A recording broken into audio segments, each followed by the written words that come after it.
Hello, hello, it is Saturday. It is Saturday, despite the slander Saint is sharing that today it's midnight already. It is 11 p.m. Shut up. Shut up. No one cares. No one likes a smart-ass Saint. And today I wanted to talk about actually a real place. Not just some analog horror or figures, but a real place actually. Killjoy was nice enough to tell me about it, and I saw it has some actual movies about it and series. This is Skinwalker Ranch, a place that actually exists, and apparently there have been many UFO signings on it. 40 minutes till you turn into a pumpkin. Shut up, Saint. So I wanted to learn more about that place. So I got a documentary here about it, which is from Fire and Learning. I linked the video also in the descriptions. All sources are from them. So let's learn about Skinwalker Ranch and what's happening there. Like at first I thought it was also some kind of ARG, I'll be honest. But apparently no, it's real.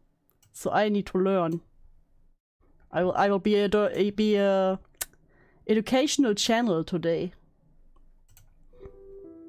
It is doubtlessly one of the strangest locations in the entire world. It is a roughly 500-acre ranch located in a remote part of Uinta County in northeastern Utah. Is 500 acre much? How much is 500 acre?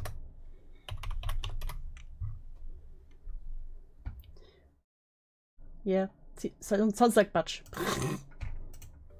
In 1994, the Sherman family purchased the property with the intention of living a simple, private, quiet life. The ranch seemed perfect for this They just wanted to be off the grid. lifestyle. They couldn't have known how wrong they would be. The Can you imagine buying something? Oh fuck, I fucked up. Why is the kitty there? Skinwalker Ranch, is it like Ram Ranch but for skinwalkers? I don't know. We will learn. We will learn that drama. We will see. So the family bought it because... Also, Mistress, why do you force me to dual watch? Because I like to see you all suffer, Balana. That's why. would live here for just under 2 years until they could... Can you imagine buying this giant place and then you just live there for 2 years because shit is fucked up? That must hurt. no longer endure it. In that time, they would claim to have not one, nor even just a handful, but dozens, perhaps over 100 unexplainable experiences. When they finally went public with their story, the whole Frequent flyers for species that supposedly don't exist. Aliens sure do get around. Extraterrestrial beings and the aircraft they purportedly fly have become whole world turned their eyes to this remote area of the country. An indelible part of American and world culture. You can't watch TV for long anymore without seeing some reference to aliens. It's as if they fired a slick public relations firm to maximize their exposure. Even Hollywood has a new fixation with ETs. The much-awaited Independence Day, expected to be this summer's blockbuster, is unleashing an alien invasion of Earth at a theater near you this week. 10 horses per acre, so... Okay. No math. That's a lot of washes. Yes, this is exactly how I measure. And the Sherman Ranch would be given the name by which it is better known today, Skinwalker Ranch. Ladies and gentlemen, hello and... That's quite a change. You know, good old Sherman to, nah, Lance Crest. welcome to Fire of Learning.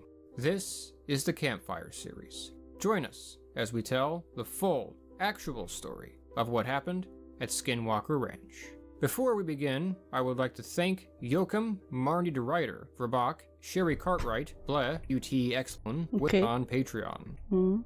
Today, it's quite clear there is an interest in the area. Fencing 5k of Wash's favorite carnival ride. Oh no. security cameras, blocked off roads, and no trespassing. Oh yeah, that's also something I read, that it's not open for the public. Like, come on, share the skinwalkers with us. Passing signs surround the property, making it explicitly clear that the area is off limits to the general public. It was not like that whatsoever when Terry and Gwen Sherman purchased the property. Skinwalker Ranch, aka Progressive Victory. Alana, no! And moved in with their children in the autumn of 1994. What we will now discuss is the standard account of the events that would take place on this ranch in the 2 years the Shermans lived on it and the years after, in which Were they kidnapped by alien? Did they get probed? the area was officially investigated, many of the details of which were originally brought to the public in the famous 2005 book, Hunt for the Skinwalker. Science Confronts the Unexplained at a Remote Ranch in Utah by Dr. Colum A. Kelleher. Did anyone of you read that book? Because now I'm curious.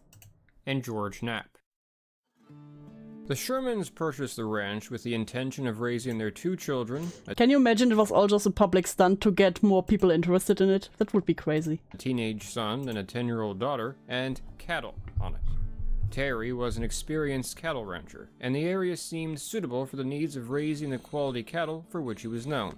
The prior owners of the property, Kenneth and Edith Myers, had owned it since the 1930s. Because the property had been vacant for years before the Shermans acquired it, it was a neglected fixer-upper. But Oh, the fixer-upper land. That's a lot of land to fix up. Hey, Mercury! Welcome. Welcome to Skinwalker Ranch. the Shermans felt up to this task. As soon as the Shermans had begun moving in, however, Yeah, can you imagine fixing up this giant place and then be like, nah, shit's cursed, we fuck off. they began to notice strange things about the property. Firstly, there had been an unexplained clause in the contract requiring them to contact the Myers family for permission to dig on the property. Okay, that sounds already questionable. Yeah, you can buy it, but if you're gonna dig, please call us. Secondly, when they arrived, it is said they found the home itself had been practically fortified, as if the Myers were So that's a red flag. expecting some kind of intrusion. The doors and windows had been bolted shut, with metal bars placed in the windows as well. There were also chains on each side of the house, which were assumed to have once been used to hold guard dogs. That sure sounds normal. However, the Shermans chalked these unusual features up to the old couple. They were just like, nah, that's normal. That's what everyone does, right? Ask before you dig, mean we got bodies. Yeah, you can't dig over there. You also can't dig over there. Over there, I don't know, but just for safety, rather no. Just being a little bit eccentric. The family moved in and began to settle down into their new lives. It was not long after that the first incident occurred. One day, the Sherman couple, their 2 children, and Terry's father noticed a dog-like animal in the distance. You mean a wolf? What do you mean a dog-like animal? Approaching A coyote? the ranch. From about 400 yards away, they could tell it was really quite large, probably a wolf. Werewolf. At about 50 yards away, it paused and stared the family down for a moment, then slowly approached them. The wolf did not seem to hesitate whatsoever, which suggested to them that it was possibly tame, maybe even someone's pet. As it came Sure, just a pet wolf, you know. You find some pristine octagonal glass glistening in the middle of an open field. Yes. closer, they were better able to make out its features. This was no ordinary wolf. The wolf, it was said, came up to the chests of the 2 6-foot-tall men present. That's a big one. That's a big boy. It was intimidatingly muscular, with gray fur And a bodybuilder. I tell you, werewolf. piercing blue eyes. Though a strong feeling of unease came over Terry as it came right up to his family, the wolf still appeared completely The wolf coming at you. I want waffle fries. tame. They even pet the beast. You're just... What? They just pet the wolf, you know. Hello, Mr. Wolf. Please don't eat us. Thank you. Within a split second, however, the wolf turned and rapidly darted towards the corral that held Terry's calves. It attacked a curious calf who had stood too close to the gate. Terry and his father rushed to attack the beast and save their calf, but their blows failed to deter the creature in the slightest.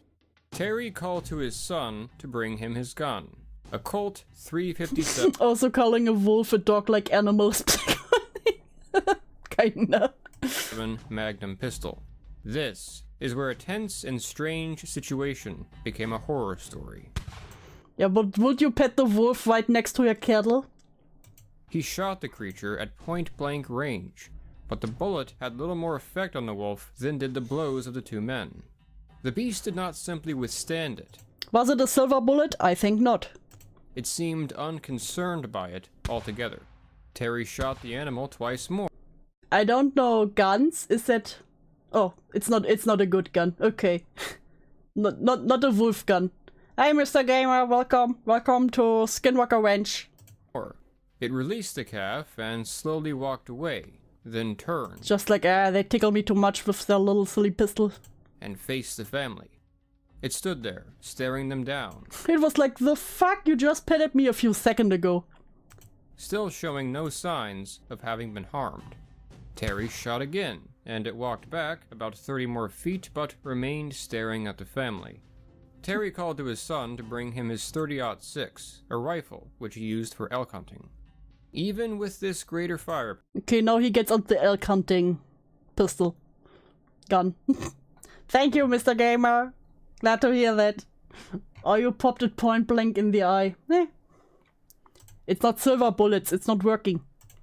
However, when he shot at the creature, though it was claimed he heard the bullet hit the wolf from only about 40 feet away, it, again, had seemingly no effect. He fired again.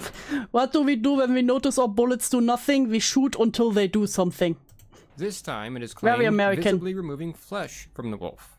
Still, it seemed... Hi, Chris. Coming in here directly being a smart bean, I see. Indifferent. At this point, the wolf turned and paced away from the area. To say those present were shocked is an understatement. Terry felt it best to pursue this threat, however, and try to finish it. He and his son followed the beast, but it was... Why? You already noticed you guns don't do shit. ...was moving quickly. They saw it disappear into the trees before they could reach it. However, they were able to follow its tracks. They followed them for about a mile, until the tracks disappeared. And changed into human feet. This made no sense. The ground on which the tracks disappeared... Because the wolf attacked one of their calves after they petted it. Don't ask me why they pet the wolf. ...appeared was soft, as soft as the ground on which there were tracks. They could find no explanation as to why the tracks would have abruptly stopped, but... Obviously, the wolf flew away. But abruptly stopped, they had. As the sun set and their search for signs of the wolf yielded nothing, Terry decided it would be best to return home. Lacking the ability to answer the many questions they had, Terry felt it best to try to forget the incident. And he was just like, ah shit, we paid so much for this land and now we got werewolves. In the following weeks, there would be more sightings of not just this wolf or one like it, but other odd canines as well. Though these incidents weren't quite as intense, they were generally just sightings. Eventually, the Shermans would stop seeing these mystery canines for a while. The mystery canines is a funny word. However, this did not mean Hello, Raider Fox. Welcome. We're learning about Skinwalker Ranch. Normalcy returned to their lives. Unfortunately, this incident was only the first of a series of incidents that would confuse, disturb, and threaten the family during the 2 years they owned the property. Soon, the wolves would be replaced by a great many other forms of strangeness. Is it bears? Is it man bears? They began to notice things going missing on the ranch, and not shit, they got ghosts. just trivial or small things. For example, Terry would leave an area for a few minutes and come back to find heavy, large ranch equipment missing, such as a 70-pound post digger. Some of the objects, like the post... That sounds like it's getting expensive. I'm just sailing the sea of thieves. Very good, very good. Digger were eventually found. The trouble was, finding them sometimes only added to the mystery. For example, the post digger Was it found in a tree? was allegedly found 20 feet up in a tree. Oh yeah, I knew it. That stuff always comes back up in trees. Man, be a pig. At this point, I wouldn't be surprised. After Mystery Sometime Canines. later, there was another major incident. Their first encounter with a phenomenon that would haunt them much more consistently. UFO. Strange lights, and the crafts to which they were occasionally said to have belonged. One evening, as night fell, Terry, his son, and his nephew noticed lights on his land in the distance. A Was it a car? Was it a plane? Was it a alien? white headlight and red taillights, probably an RV. Assuming they Even worse, an RV.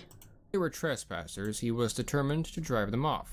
However, as the three began walking in the direction of the lights silently moved away from them. As they increased their pace and drew Yes, if they are walking after an AV, I would imagine that the AV gets way faster than them. closer, the lights suddenly rose about 50 feet in the air. Yeah, that's not normal for an AV. They could better see the outline of the vehicle now. It was an object shaped more like a refrigerator than an RV. The group Not the flying refrigerator. froze, watching as the object flew off into I don't think Jeeps fly. Hate to say it. the night sky, disappearing from sight. It was becoming clearer that the Shermans were not just the victims of random oddities that happened across their paths by coincidence, but that there was, perhaps, something unusual about the ranch itself.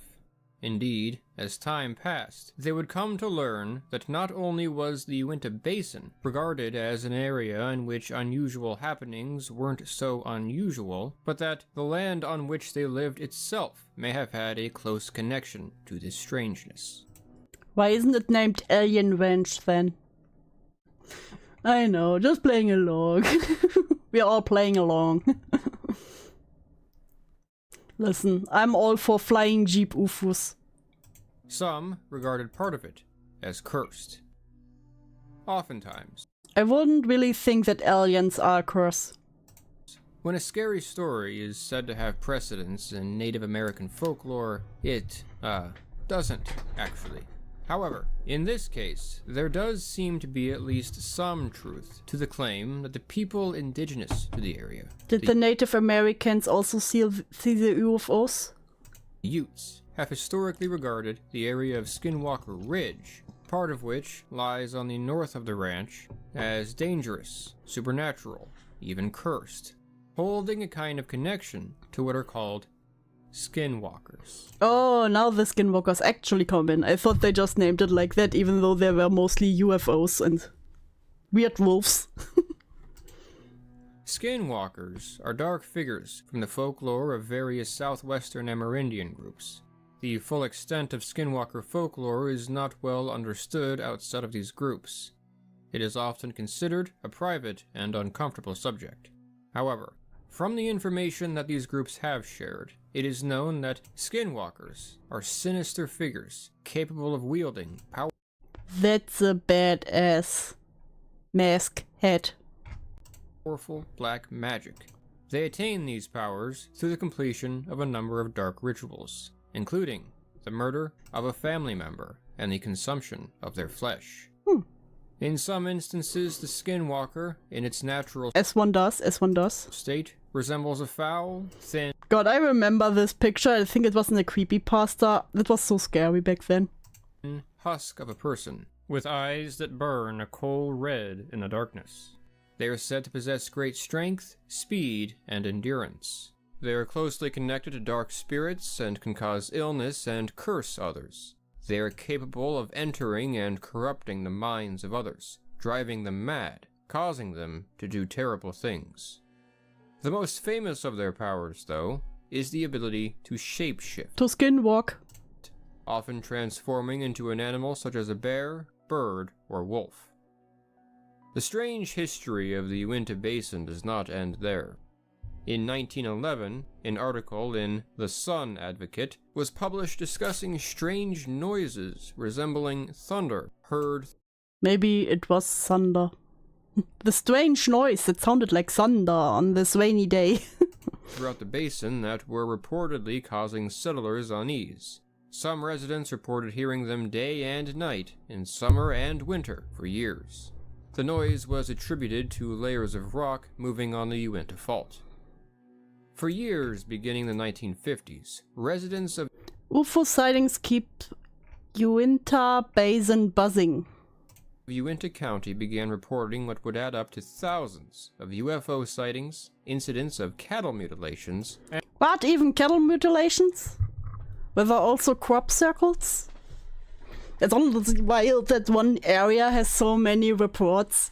Like, I understand if you can say there's 1-2 crazy people who say they see UFOs all the time, but if it's so many reports, that's really wild. The Uinta Basin, already famous for numerous UFO sightings in the past 10 years, has been the stage for a great deal of excitement in recent weeks. Area residents say that at various locations and at times they have witnessed the flight of an awesome dome-shaped, unidentified flying object with intense lights. Dale Wood, 13, a student at Vernal Junior High School, was the first to see the large silver object near his grandmother's home, about 7 miles northeast of Roosevelt. About 10:30 p.m. August 11, while walking to his grandmother's trailer home, he could hear the sound of a finely tuned purring engine, Dale said. He looked up at the horizon and was surprised to see a silver dome-shaped object. It was surrounded by a very intense green light that was jagged like the flames of fire, and he said. The object then hovered directly above him, and he was able to see the underneath section of the craft. He could see light there, with the middle light of greatest intensity. While the craft was overhead, the engine sound was not noticeable, he said. The object remained overhead for a few minutes, and Dale said he had the impression he was being watched. Dale said he was very scared. I too would have been scared.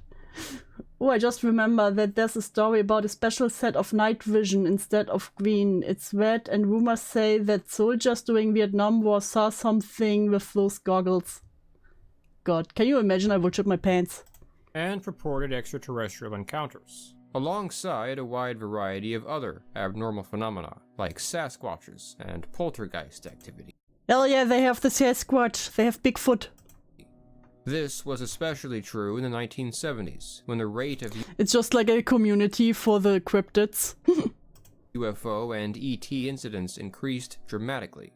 Uinta County became one of the most significant hotspots of unexplained phenomena in the entire country, a position the area retains to this day. Frustrated as these occurrences, and others like them, continued, as the cold of winter set in, Terry would often patrol his land at night. He claimed he would often see strange lights moving around in the darkness, though generally they were only glimpses from a distance. Someone named Dale seen paranormal shit saying ain't so. Dale is just the typical paranormal geek. One snowy, fiercely cold winter night, however, it is claimed he noticed a craft which was unlike any he had ever seen before. Oh. It was jet black, dead silent, and hovered about 30 feet off the ground. It began flashing a series of multicolored lights onto the ground below, almost Was it like the bisexual lighting? a disco ball, as if it were looking for something. Terry hid to avoid detection. When the object was about 100 yards away, he quietly stretched, which caused some of his joints to pop. Oh no, old man, why do you stretch at a time like this? To have somehow heard the noise, the object turned its lights off, turned towards him, and then slowly flew away. Quantum! Hello, welcome. We're learning about Skinwalker Ranch. Quantum. Quantum. You get your teddy bear.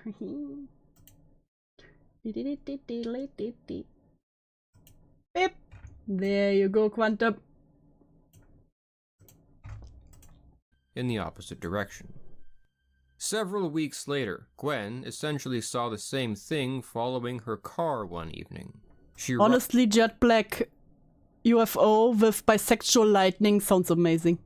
That's my UFO. Rushed home, and as she pulled in, the object flew over her house and off into the distance. About an hour later, Gwen looked outside and saw a craft like that of the mistaken RV. Hello, Jelly. Ranch. What did I wake up to? You woke up to Skinwalker Ranch. You know, the cryptid between the Ram ranches. From before, sitting on her property. Inside, she could see a 7-foot-tall figure wearing a black... For once his back blown out the way you are bending over like this. Oh no. Banana, no! Uniform and headgear, standing in what was described as a light-filled doorway. She got the impression the figure was staring at her, and so she closed the blinds. You just see an alien outside and you're like, nah. Not today. I'm not into the mood for that today. And just close the blinds. By the following morning, when she and her husband investigated, all that remained were unusually large footprints. One of the most common things the Shermans would see were described as large, glowing, orange objects. They each witnessed them, with What is the sun? Terry perhaps witnessing it dozens of times overall. He would watch them for hours at a time, sometimes with a night vision scope on his rifle. It was said they always appeared in the same place, over an area of cottonwood trees about a mile away, where one would hover silently. However, it would appear in different shapes, sometimes flat and elongated, other times as round as... You have long boys, you have chunky boys. Oh yeah. The moon. The angle from which the Shermans viewed it seemed to influence how its shape appeared, with... Are those Irrlichts? Oh no, step UFO, I'm stuck in the washing machine, please help me. No. Aliens, I do that with people. Hello, yeah. No, not today. Not today. You just close the blinds like, nah, I'm not here. The area around his homestead being the only... Fun fact about American ranchers. Yes, when they see weird shit, that's what we do. Shut the blinds, load the shorty, go and double check the dead bulls, then go to bed and hope it's a one-off. You're just like, nah, I ain't dealing with that shit today. Go away, cryptid of the night. I ain't got the energy for that today. only area in which it was perfectly visible. It was claimed that motorists on a nearby roadway would have seen a faint, normal-looking orange cloud. One night, Terry alleged... What is a normal-looking orange cloud? Oh, big scary alien man, please, anything but probing me. Jolly, not you too. noticed something that added to the strangeness. He noticed in the middle of the orange mass a blue spot. He realized it was the sky. Blue sky, shining in the middle of the object. When the So there was just some blue sky hovering around in the shiny object? Damn. sun had long set. When he began to see fast-moving, triangular objects exiting the orange object as well, he suspected it was some kind of portal. At first... Oh, of course, flying portals. Put a finger in it. The bobcats scream like human babies when you are in the sticks and you hear weird sounds. You're just like, nah, that shit's bait. Not today, I ain't getting catfish today. Despite how disturbing and confusing these incidents were, no clear harm actually came to the Sherman family themselves, apart from the stress, fear, and confusion these incidents caused. I have all of these without living on a cursed ranch. Joke's on you. Was even true of their animals, with the possible exception of the wolf incident, but whether the wolf had any relation to these other anomalies, who could say? The However, wolf opened all the portals. either way, according to the story, the phenomena, or whatever controlled them, would begin to take a dangerous interest in Terry's cattle. Not the cattle, no! Why do they always love cattle? One day, following a fierce blizzard, Terry noticed one of his cows was missing. He went to search for it, eventually finding its tracks, following them until they abruptly stopped in the middle of an open area. Like the wolf, in this case, it was as if Bro, someone could be murdered in my barn and be screaming for help, and I'd just be like, there must be a parrot, and double check the rifles. You know what? Fair. Fair. if the cow had vanished. There were no predator tracks alongside No, they're stealing cows. them, and no explanation as to why the tracks would have stopped. His cow was never discovered. She was the first of 5 to disappear throughout that winter alone. I know, but why do they steal cattle and not the humans? Come on now. Jeez. The coming of spring in 1995 did not relieve them of their stresses, with much of the strangeness continuing to center on the cows. In April, they began to find their cows deceased in horrifying states. They would have much of their rears and bodies removed, as if They stole the cow's butts. surgically, as the missing parts seemed to have been removed with precision, and there was a distinct Oh, you have no idea. I remember having a deer walk up to the second story of my house, scream at the windows for an hour, and then die. What a great way to fall asleep. lack of blood. More cattle mutilations occurred in the following months. Terry began to notice many shared features surrounding them. Yellow lights would appear on his property, oftentimes in poor weather, and the following day he would find a cow, mutilated with, again, what seemed like surgical precision. It was also noted that the cow carcasses seemed They just steal the cows, cut off their buttocks, and then fuck off. They just want the best parts. They're like, yeah, we take that steak. to decay more slowly than they should have. On one And occasion, hello, Jacob. Welcome to Skinwalker Ranch. It just fucking died. It was like, it fucks me up as you now use military time. I get so used to your Americano times. What is this and why am I getting flashbacks? I don't know why you get flashbacks, but this is Skinwalker Ranch. What if the aliens are trying to breed with the cattle? Just with their butts? Terry noticed a strange liquid brown chemical next to a cow carcass. He touched it, describing it as gel-like and Why would you touch it? cold. It evaporated, however, before he could find something with which to Before his finger melted off. collect it. Each cow was worth thousands of dollars. This was becoming a serious threat to Terry's livelihood.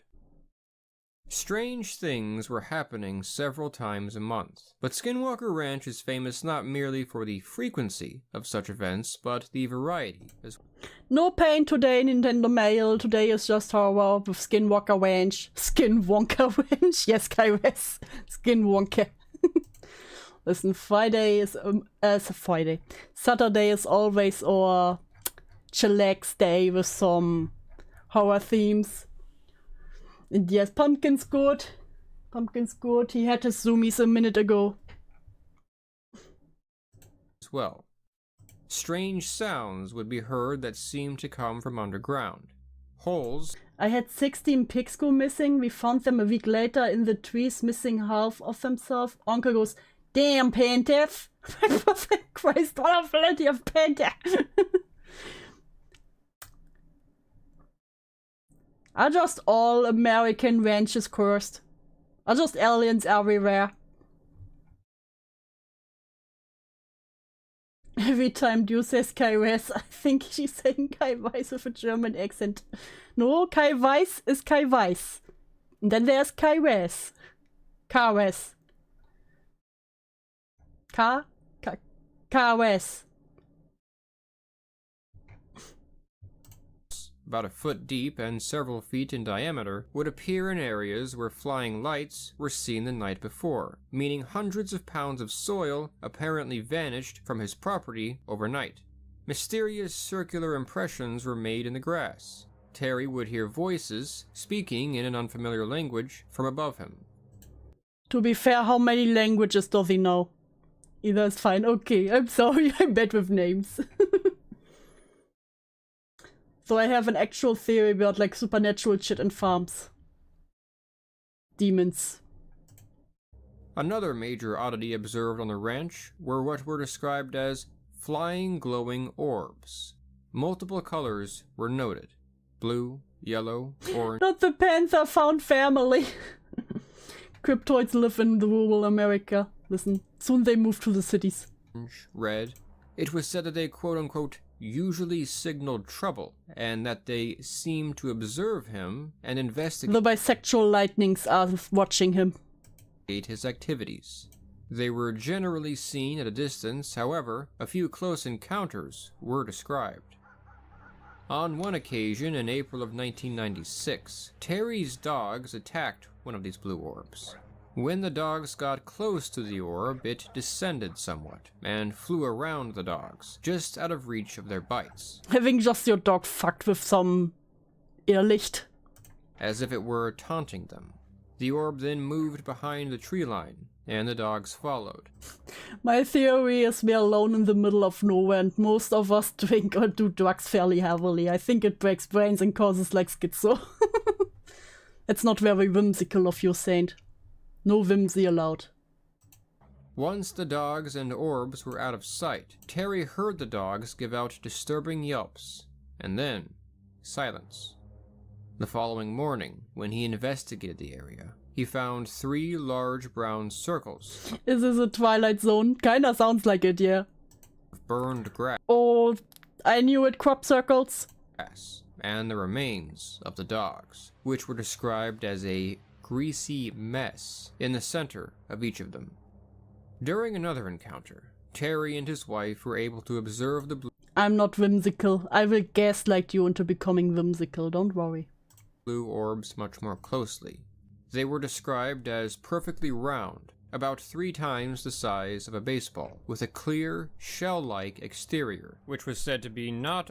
The Philippines has a heck lot of different supernatural folk that will fuck you up. Like giant half-goat man who smokes cigars and chills on trees, to a horse-headed man or just cultists.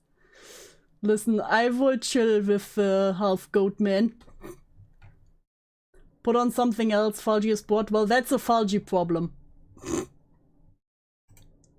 unlike glass. Inside, they observed what was described as a Drama chill, please. swirling, incandescent, intensely blue liquid substance that seemed on the verge of boiling. The object also made a faint crackling sound, like the sound of electricity. It was also noted to have interfered with the electricity in the house. Perhaps most Ghosts. Ghosts do the electric thingy where everything goes wild. Hi, Cloudy! interestingly, the objects seemed to produce a feeling of intense anxiety in them that seemed unnatural. Not the anxiety ghosts. They got the anxiety ghosts, I knew it. Even in the circumstances, as if it were an artificial emotion. When isn't he bored? Come on.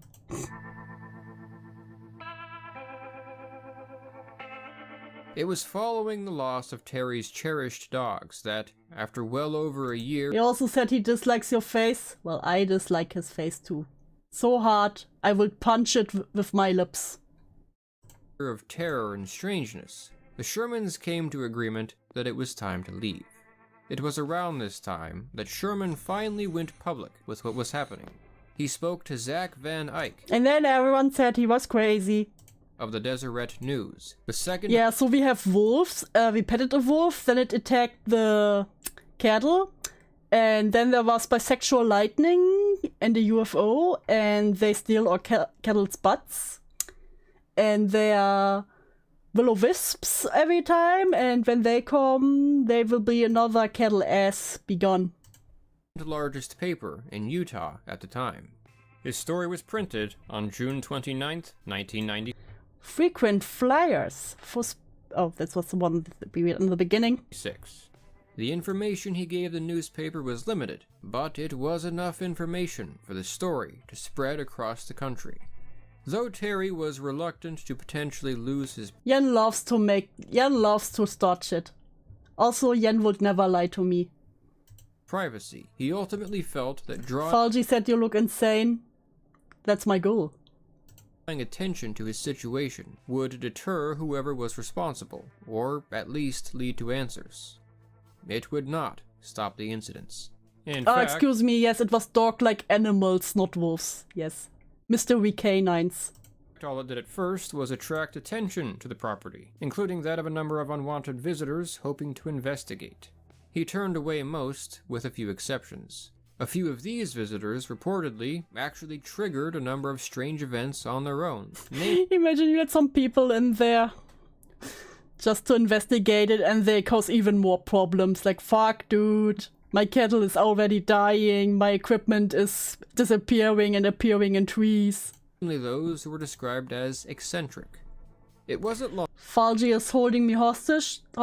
No, that just sounds like a skill issue on your part, Yen. Long before word of the property caught the eyes of those in high places. Within a few weeks of the first publication... Tusky, thank you, $1. Falgi said this topic sucks. Well, he sucks dick. The property would be purchased by an individual named Robert Bigelow, who took possession of it on September 5th of that year. The Shermans, unhappy but desperate to leave, sold the property for less than they had paid for it. They're like, nah, you take that shit. You take that shit away from me, bruh. Robert Bigelow was, and is, a billionaire real estate tycoon, whose side interests included the supernatural. He had such an interest in the subject that he had founded an organization called the National Institute for Discovery Science, NIDS or NIDSI. NIDS. I don't know, it's a funny word. For short, the year prior, an organization dedicated to scientific research of paranormal topics. Skinwalker Ranch was precisely what they were looking for. we have a meme incoming. Invasive red turf algae, Wormerslayella cetacea found in the upper depth limit of religious assemblage at Mana Island, Konati National Park. Wow, that looks familiar.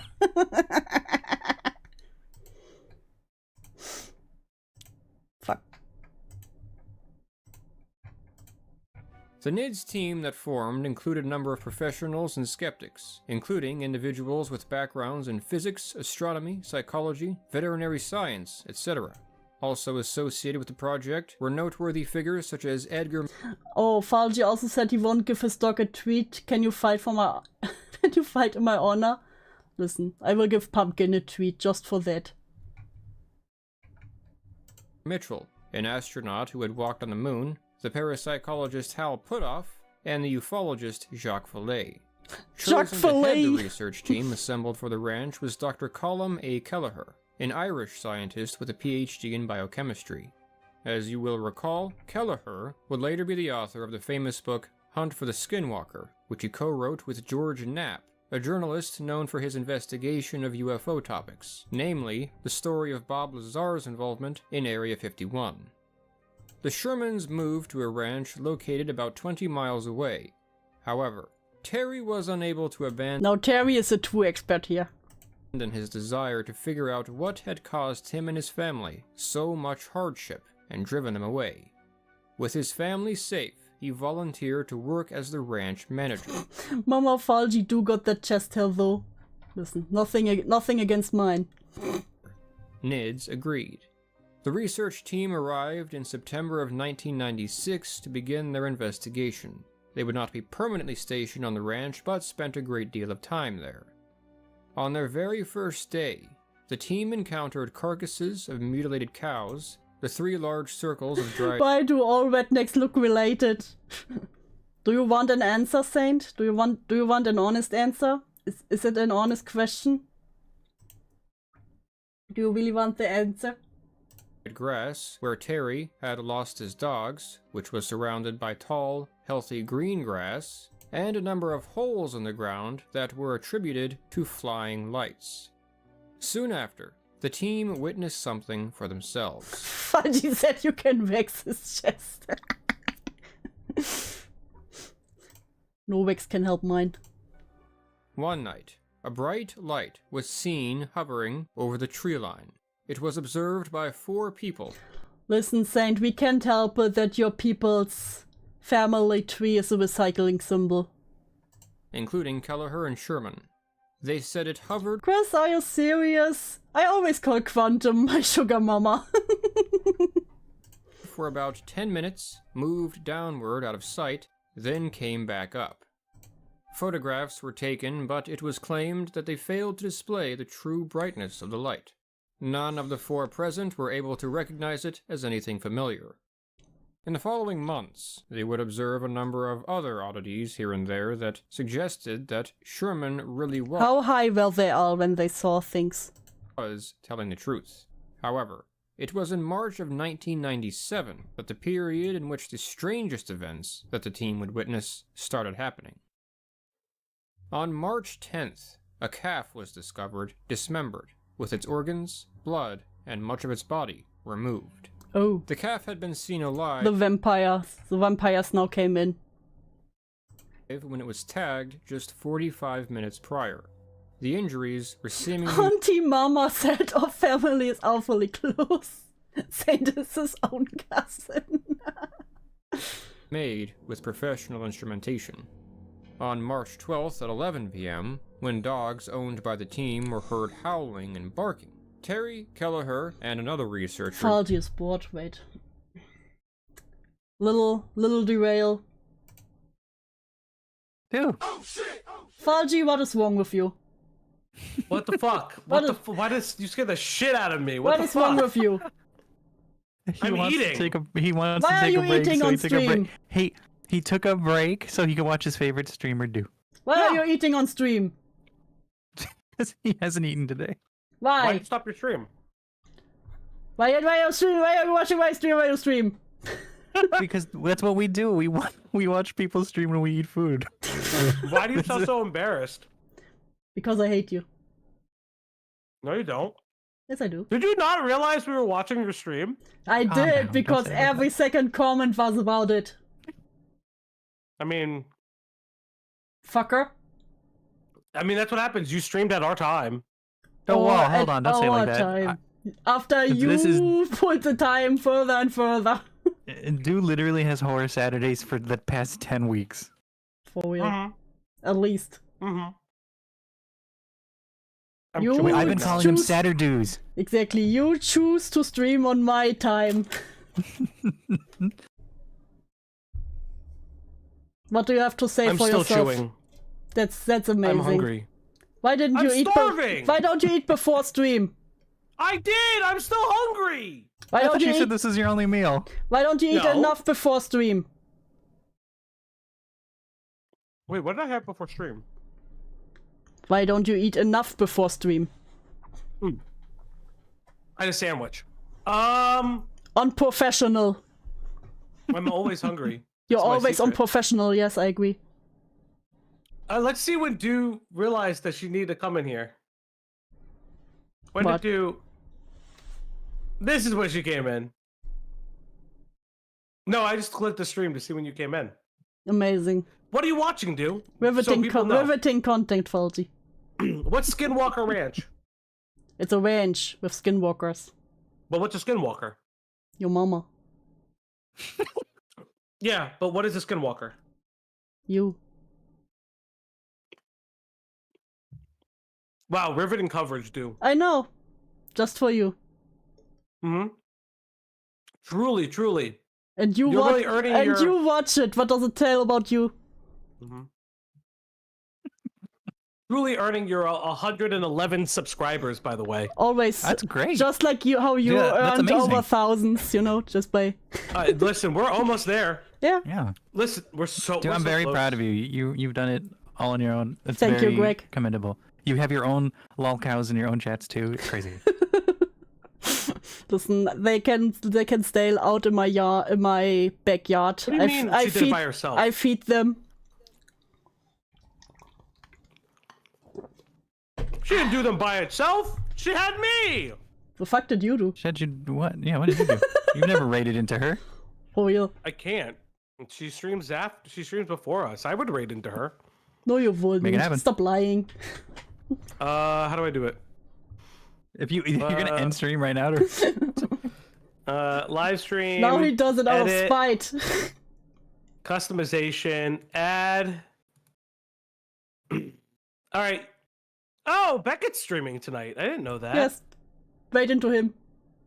Will and his. I don't know what this is. Sure.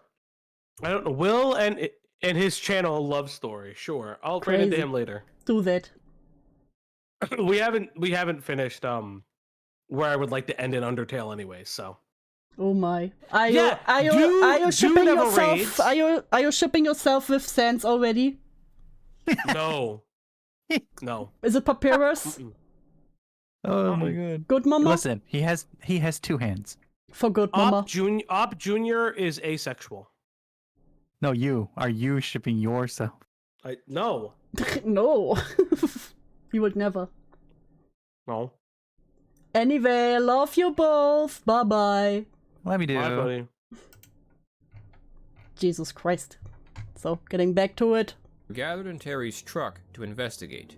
Eventually, as they drove around the property, they were startled as they came upon what appeared to be a huge animal, estimated by Terry to What kind of animal? weigh about 400 pounds, in a tree with yellow eyes that reflected the How much is 400 pounds? God damn it, American. 400 pounds in kilogram. 180 kilogram? That must be a big ass tree. Fuck. car lights. Terry got out and shot at it. The eyes disappeared. They believed they had hit the creature and that it had fallen to the ground. But when he investigated, Terry could not find the creature. Terry then saw it or a separate creature again nearby and shot at it. What is 400 pounds heavy? At what he said was point-blank range. However, First response is always shoot at it. again, he could find no carcass. The group would investigate, spending around 2 hours looking for signs of the creature, or creatures, but little was discovered. Now, Chris, don't be mean to Saint. He's just a little bit. You know, just because his mom is his aunt, he can't help it. However, they did find 2 oval-shaped tracks in the snow about 20 feet apart from each other. From it was determined that at least one of the animals appeared to have had 2 claws 6 inches in diameter. Kelleher compared it to Is it a dinosaur? Is it a big chicken? that of a huge bird of prey. The tracks were never identified. American logic. If it moves, then shoot it. Ask questions later. The next major incident, easily one of the strangest, occurred in April. Terry and Gwen were driving by an enclosure containing 4 of the most prized bulls. I'm sad I missed the start of the Skinwalker Ranch stream. No, don't worry, Kodo. You can watch it later. We're still... Okay, now we're almost in the middle. I'm not being mean to Saint, you fishy. I'm just explaining it to Saint. He's a little hard. were God still damn it. held on the property. Gwen remarked that it would be terrible if something were It's the abyssal chicken? Hell yeah. to happen to them. Listen, I want an egg from it. 45 minutes later, they returned to the area to find that the bulls had vanished. Terry began searching the property. He managed to find them, though the circumstances in which he found them Fulgi still thinks you're gay? Well, I am indeed gay. He's not wrong with that one. only added to his questions. The bulls were discovered. You're coming in immediately, shooting shots. You're gay and German. Both facts. Both facts. I cannot deny. The allegations are true. I am indeed an elder German gay. huddled together in a small trailer, seemingly in some kind of hypnotic state. They hypnotized the cows now? It seemed unlikely that 4 fully grown bulls would have, or even could have, entered the trailer and arranged themselves like... Oblok is stream sniping. Listen, just because he's eating on stream and needs something else to put on. Swear to God. this on their own. When Terry called out to his wife and banged on the metal door, the bull's trance was broken, and they began to panic, destroying the interior of the trailer. They knocked down a metal door and... That's what you get for letting the bulls into the trailer. Not the gay German, the GGs. escaped. The NIDS team was not present when this occurred, but arrived not long after, finding evidence that they said suggested that the bulls had, in fact, been in the enclosure. Oh, Killjoy just sent me a picture of what an abyssal chicken looks like. I want an egg from that. Listen, I'm gonna make that into a Spiegelei. I don't know what you call it in English. What do you call it when you crack open an egg in a pan and you have this white with the yellow in the middle? We call it mirror egg. I don't think that is a right English translation though. With no clear explanation as to how exactly they had entered it. While investigating, the team noticed the metal bars that the enclosure in which the cows had been held were magnetized, especially the bars closest to the trailer. They took photographs. Sunny side up. That sounds adorable. But what would that mean if I were to translate that word for word? Sonnige Seite oben. Yeah, that doesn't sound right. And footage of the scene. The magnetization gradually diminished, being barely detectable after 48 hours. Though oddities continued to be observed and experienced... Hey, Quantum! Falgi, stop eating and stream and play your game. Also do is a lovely, sweet and kind German. Thank you, Quantum. And for that, of course, you all get the little animation. If I find it. There we go. Oh, no, that's not the one. There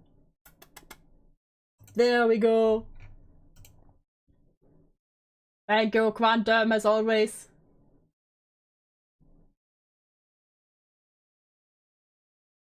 Ding, ding, ding, ding, ding! Hell yeah. throughout the months. The next major incident occurred in early June. One night, a bluish-white orb the size of a basketball was sighted about... That's a big orb. That's a big boy. 75 yards away from Kelleher and one of his Canadian partners, bobbing slightly, no more than 15 feet off the ground. Then, it abruptly disappeared. The researchers searched the area with a powerfully bright beam and night vision binoculars. You're looking for a light with a powerful beam. That doesn't sound right. Eventually, the Canadian researcher noticed something with the binoculars. He said a quote-unquote huge black thing in the tree was ahead of them, moving Now that just sounds racist. north. Kelleher tried to get a photograph of it, but he could neither see it nor photograph it. Then, the Canadian researcher suddenly yelled out, quote, "It's got me." I think the Canadian had a bit too much weed. Or something else. It's saying, "We are watching you," end quote. Kelleher still could not see it. The unnamed Canadian researcher claimed it was large and blotted out all the stars in the binoculars. When he snapped out of it, he explained that it had taken control of his mind and had given him that message. It had given the message, yo, we watching you. Better watch out. The final major incident that NIDS would witness occurred on August 26th of 1997, around 2:30 a.m. On this night, two researchers, Jim and Mike, noticed a yellow light appear... They must be on the moonshine. Just, of course, it was the Canadian. about 100 feet below a bluff overlooking the property from which the researchers were observing.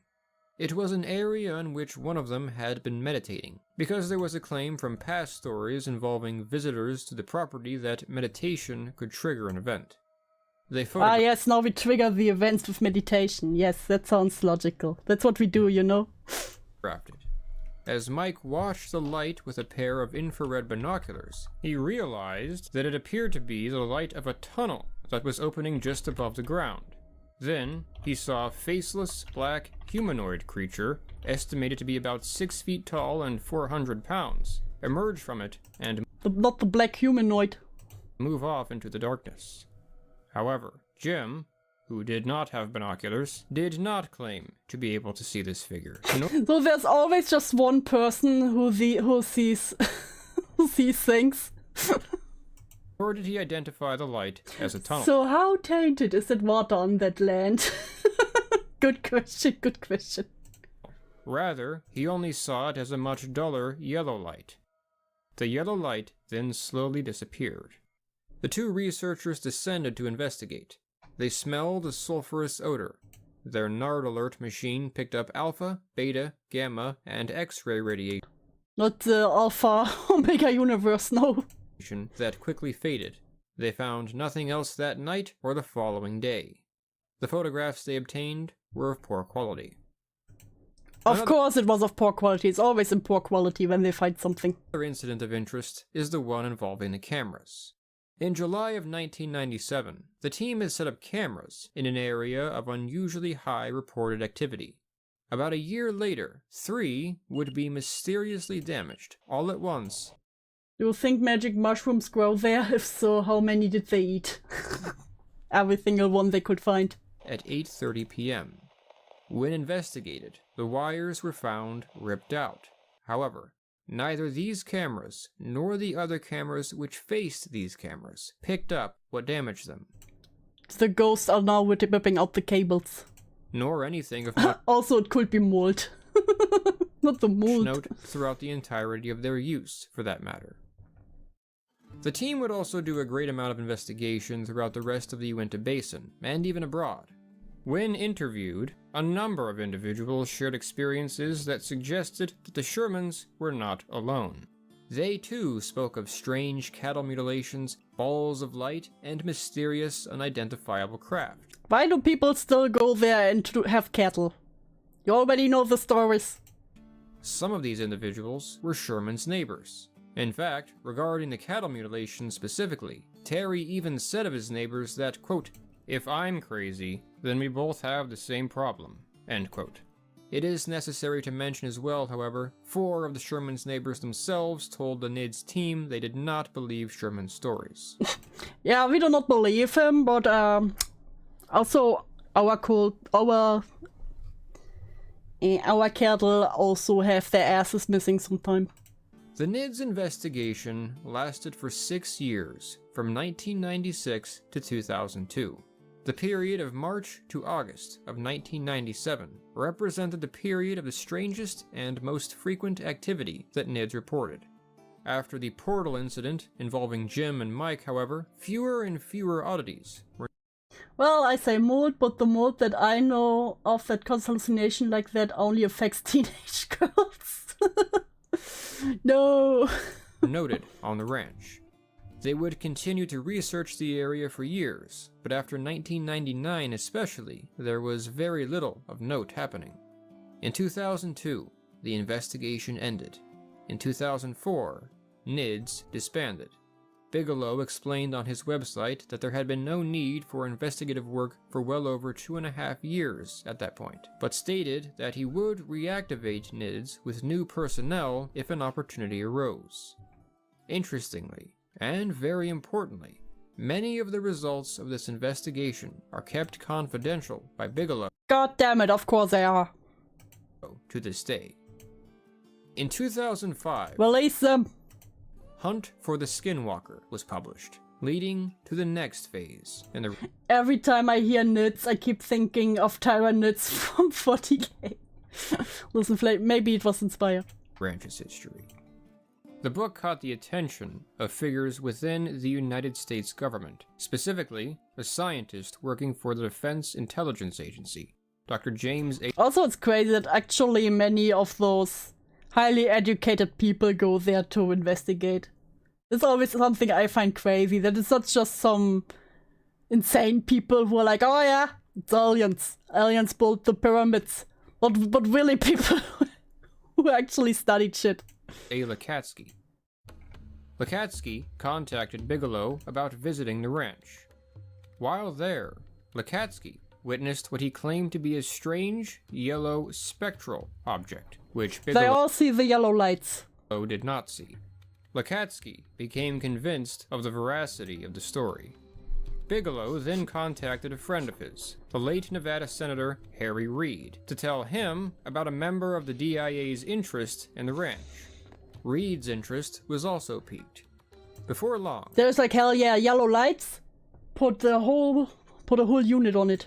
NIDS was replaced by the much more secretive, government-funded Advanced Aerospace Not so awesome. Weapons Systems Applications Program, or OSAP, which contracted the newly formed Bigelow Aerospace Advanced Space Studies, or What? BASS, to investigate a great number of UFO and other paranormal cases, including That's what I mean. Those big ass official companies who just start, yeah, you know what? We're gonna study those UFOs. and especially that of Skinwalker Ranch. The BASS OSAP investigation was funded by the Defense Intelligence Agency, receiving $22 million and a staff of around $22 million! 50 people. It lasted from 2008 to 2010, a period which was marked by a great number of other strange events and occurrences. The details of this investigation were largely kept secret for many years, but while a large portion still is, some information So it's the government's fault. has Now come out it is. in recent years. Although there is a huge amount of misinformation about OSAP because, essentially, there seems to have been attempts to conceal what the program was doing, and there were other Wasn't their whole thing with I want to believe? Yeah. All those people are just high as fuck. Just blame it on aliens to avoid admitting they're on drugs. Oh yeah, let me investigate, you know, this range, you know. Gotta make sure there's nothing. later initiatives, such as Luis Elizondo's ATIP work, the distinctions between which were not immediately clear. Anyway, in the 2021 book Skinwalkers at the Pentagon, Lakatsky, Kelleher, and Knapp outline this era. Like the preceding era, a great number of strange events are said to have The taken strange event is a coyote. place in this period, including what has been termed the hitchhiker effect. This refers to the effect the ranch seems to have on those who visit it after they leave. According to the authors, a large number of individuals who visited the ranch during the OSAP era experienced or witnessed things similar to what was often reported on the ranch in other places. Oh, so the power of suggestion. Like, oh, when you go there, you will see a yellow light, and then you go there and you're like, oh, I think I saw a yellow light. Look, you gotta remember that the US military programs are wild. Yes, I know.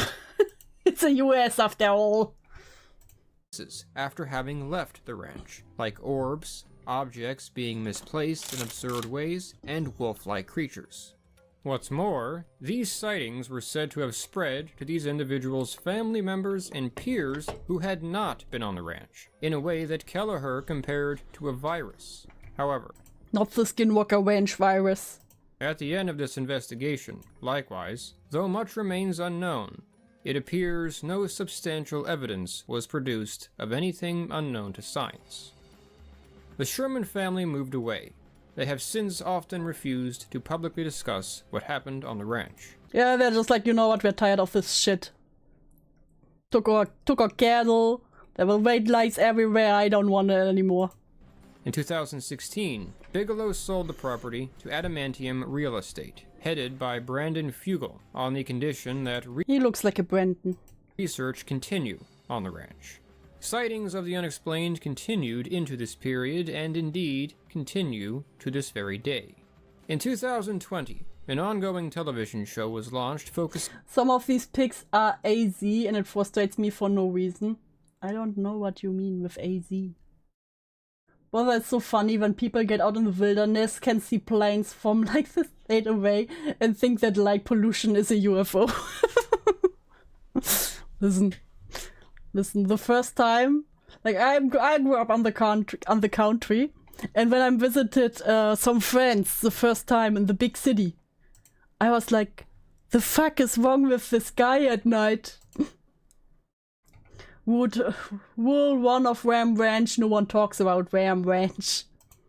On the investigation of the ranch under Fugel called The Secret of Skinwalker Ranch, which aired on the History Channel. Like the NIDS team, Fugel and his team of researchers have been unable to obtain conclusive proof of any phenomena unknown to science existing on the property. However, Fugel is confident that there is something happening here that... Yeah, we swear there's something going on, just every time we get out the camera it stops. ...more than justifies continued investigation. However, behind the scenes of this... My mom likes watching Skinwalker Ranch. I can understand that. Sensational TV show, there does seem to be genuine investigation occurring, with Fugel and his team having respectable intentions overall. Respectable. Respect. So, what can we make of all of this? Well, firstly, contrary to many claims one might encounter, it is blatantly not true that the incident stopped when the professionals showed up, like you would expect of standard nonsense. Of course it was aired on the History Channel. I heard from many Americans that the History Channel back then was actually about history, and nowadays it's mostly about some UFO or Bigfoot. Rather, the professionals now have a number of their own stories to tell. However, it is true that the team failed to gather much that could be useful to science. At the end of all this... It sounds like the military was testing chemical stuff and tainting the land. No, it can always investigation. Those involved have produced a few low-quality photographs and videos, strange readings on their instruments, and things like a few plaster casts of round impressions in the soil. Moreover, much of this limited evidence has not been released to the public for inspection. Of course, it's not. Of course, the ones that could be, you know, that could be something interesting. Not public, not public. Beyond this, they have added to the number of witnesses of these oddities. Likewise, Terry Sherman had only been able to produce some poor quality images and photographs as well. I love that always when they get something on camera, it's always poor quality. Every other is HD, and then as soon as there's something, oh, if you look at these pixels, you know, you can almost make out something. Other than this, their efforts to study and measure the phenomena empirically were constantly foiled. There is no hard evidence, as far as we know. Again, there is still quite a bit, evidently, under lock and key. Those involved in the NIDS investigation have often been criticized for ignoring the lack of hard evidence. I don't think they do. Kelleher and Knapp did comment on this in Hunt for the Skinwalker, and were fairly open about the frustration. History Channel trying to not air shows that have nothing to do with History Channels. Challenge impossible. Of trying to find hard evidence and seem to understand the issue of not having it very well. However, there are other very major issues with the book. Dude, did you know that if cows eat the wrong grass, they will literally explode? Some places use a vent to burn off the methane before they explode. What? What? Is it because it blows up their stomachs? For example, many of the stories we have so far discussed, as I mentioned in the beginning, were brought to the public by Kelleher and Knapp through the book Hunt for the Skinwalker, but are said to have originated with Terry Sherman and his family. The problem is that, for starters, they did not actually interview the Shermans during the writing of the book. In fact, that sounds like a bad idea. The Shermans were not even aware a book was being written about them until it was published. Imagine someone writes a book about you and your family, and they don't even ask you anything, and then just one day, oh. The authors, to my knowledge, have never commented on or explained this. I personally strongly suspect this was simply a genuine mistake. Likely, they thought they had everything they needed and didn't want to bug Terry Sherman, whom they assumed, probably correctly, would not be interested in collaborating on... Of course, the first thing that Killjoy did, German cows cause methane blast in Rastorf. The methane gas released by windy dairy cows causes an explosion in a cowshed in central Germany, Pussy says. On something like a book that would give him all this publicity that he did not want. Whatever their reason, though, the major problem is that, in the words of Terry Sherman himself, the stories in the book, some of which we've just looked at, aren't entirely accurate. He said they Oh, yeah, that's bad if the big ones bring out your story and you're like, yeah, what they told about us was not really accurate. You can bet that Fishy will write a book about you. Listen, this is the day I fear. only resembled a true accounting of his experiences. This was brought to light in Chapter 8 of the book, The Utah UFO Display, by the late Frank B. Salisbury, the 2010 edition, mind you, not this one from 20 years before the incident. But that's a badass cover, come on now. Salisbury did sit down with Sherman to interview him, and worked with Junior Hicks, a local UFO expert, and James... I love it when old men have the name Junior. This is Junior. Carrion to shed further light on this case. This word resemble. What exactly does that mean? It's hard to say. The Shermans don't seem to have released an extensive correction, and they are the only people who Define resembling. could shed some light on the specific irregularities in the book for the most part. However, they seem uninterested in doing further interviews. Mr. Sherman did mention some things, such as that the version of the wolf story in the book was based on hearsay, but was apparently reluctant to explain further. So the wolf story, where they pet a wolf, then it attacked cattle and they shot it 20 times and it didn't do nothing, may or may not be true. That is actually a very serious issue. There's really no evidence, but there is witness testimony. But the testimony of the main witness was delivered by others and contains, in the witness's own words, inaccuracies. But the witness has not fully clarified his own account of what happened. Even if this were an honest mistake, and I think it was, it's a... It would explain why there's burning around the wounds, they literally exploded inside out. Listen, that would be so crazy if it was just this natural phenomenon and then they're like, aliens! There was always lights there. serious blow to the credibility of the whole book. It begs the question of how much else is wrong. For example, are the descriptions of what the rest of the NIDS team experienced factual accounts? Frank B. Salisbury also interviewed someone else of great Are there funny German bedtime stories with wolves? Listen, we have Rotkäppchen. interest.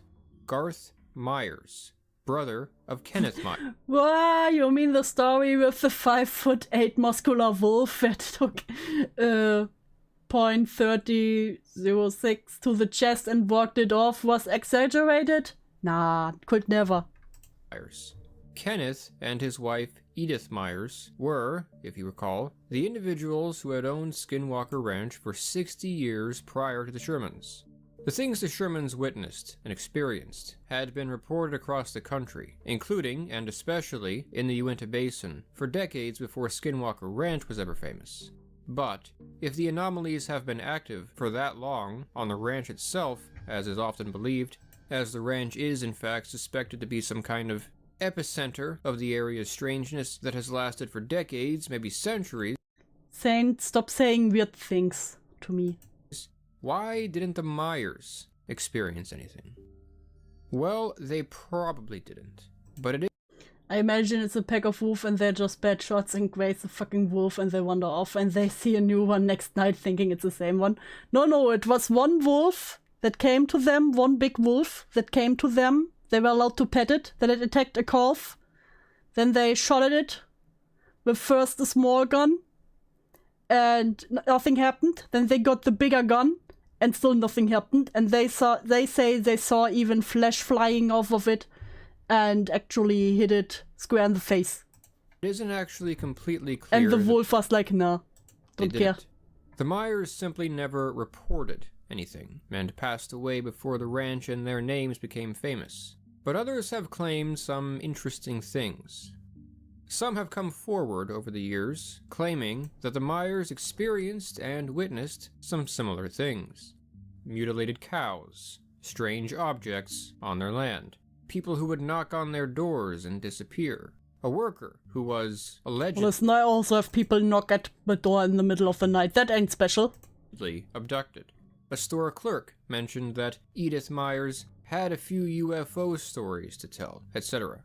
However, Garth Myers tells a different story and sets the record straight about what happened with the Myers and why they sold the ranch in Salisbury's book, which was written about a year before Garth's death and about Oh, you mean the tipster thing? Drama, this is just the thing that comes on when I call into something. When I enter a call. 4 years before Salisbury's. Some of the seemingly untrue claims about the Myers experience don't come from Hunt for the Skinwalker, but that book seems to have made some errors about them as well. The common I love that everyone who just writes a book about it doesn't actually talk to the people and is like, yeah, it was crazy. story is that the Myers bought the ranch in the 50s and mysteriously vacated it in 1987. 7 years later, they sold the abandoned ranch to the Shermans, who, upon entering the property, found it in disrepair and found the main building seemingly heavily fortified. Garth Myers contested this. The ranch, which was purchased in the 30s, not Well, now it just sounds like everyone is just crazy and talking shit. the 50s, he said, wasn't just abandoned. Kenneth died in 1987. Oh. Edith lived there for 5 more years on her own until she moved to a resting home in 1992. The ranch was vacant for 2 years, not 7. Even during those 2 years, Knocking on the door when your neighbor is 30 minutes away, nah, you don't open the door. What if they need milk? the property was leased to other ranchers and occasionally visited. He also added that there were far fewer locks and fortifications on the house than is often claimed, saying that someone could have easily kicked the door down to get in if they wanted to. He also said that his sister-in-law did not live there with guard dogs, but rather had only one 3-legged dog.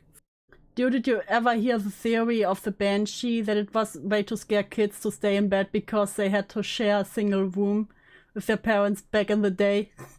Aren't most folklore stories like that? Like so many things that are just made to scare children to behave or to not leave the house in the middle of the night. In the middle of the night too? Yes, maybe someone wants to bake a late night cake. For part of that period on her own. When Edith died in 1994, the ranch was left to Garth. Garth and his sisters decided to sell it. They sold it to the Shermans not long after. Most importantly, he told Salisbury that My neighbor needs a truck to get up my drive. You knock at my door and you catch buckshot. That's why I always knock on the windows. quote, there was nothing, unequivocally, absolutely nothing, that went on while she and my brother lived there, end quote. Well, now it just sounds like someone started crazy rumors and everyone got crazy over it. Salisbury asked if this may have been something that Kenneth and Edith just didn't share. Garth had a background in science, and Salisbury said he seemed to have a very skeptical attitude about such things, and so it was proposed that they may have never told him because they knew they wouldn't be believed. However, Garth adamantly rejected this possibility, saying they were very close and kept up with. Do you have no survival instincts? You don't understand, Caris. If I ever have Bigfoot on my door, I'm going to invite him for dinner, and we will have a fun night. I want to slap Mothman's ass. with each other on a regular basis. Garth also worked on the ranch himself for a few summers as a teenager. Garth also claimed he told Robert Bigelow this same thing when Bigelow called him to ask why his family had never reported anything. Upon hearing Why have your family never reported anything? Because there wasn't anything happening, you dunce. Garth's account, Bigelow went so far as to call him a liar. This is That's crazy. You tell me you lived there and nothing happened? No, everything was normal. You are lying to us. What? actually very interesting, because this is not the only incident in which Bigelow was said to fly off the handle when it was suggested to him that Tell him what he wants to hear. Ex-Bass employee have a different perspective on Skinwalker Ranch. Tell him what he wants to hear. Ex-Bass employee offers a different perspective on Skinwalker Ranch. there could be nothing happening on the ranch, which has led some to suggest that his employees may have exaggerated or even made things up during the investigation in order to please their boss. Dude, the ball lightning doesn't want a drink. You don't know that. But was Garth Myers a liar? Well, there's one person who generally supports Garth Myers' account to the best of his knowledge. Terry Sherman. Let's go, Terry. While the neighbors of the property have their own stories to tell, not many recall anything happening to the Myers. Although neighbor John Garcia claimed he... Now, workers used to say our ranch was haunted too. Listen, Saint, so you tell me that your ranch should be the one I should visit to find my monster husband. Did see Gotcha. a round, floating, reddish-orange, house-sized object on their land that the Myers did not know about. What about that strange clause requiring that the Shermans contact the Myers if they wanted permission to dig on the property? That's just because of the corpus, not of the corpses. Nothing supernatural.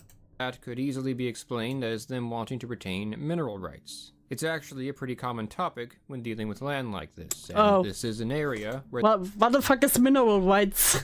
Listen, you can buy it, but we want to keep the minerals. that is a legitimate concern. It's probably something Fugel is concerned about too, given how controversial digging on the property is on the TV show. That being said, neighbor Charles Wynn claimed Kenneth Myers was a bit noticeably strange about digging in certain areas of the property while he was there, and said he claimed because he gets nervous around that. It's like, that's where we hit this body.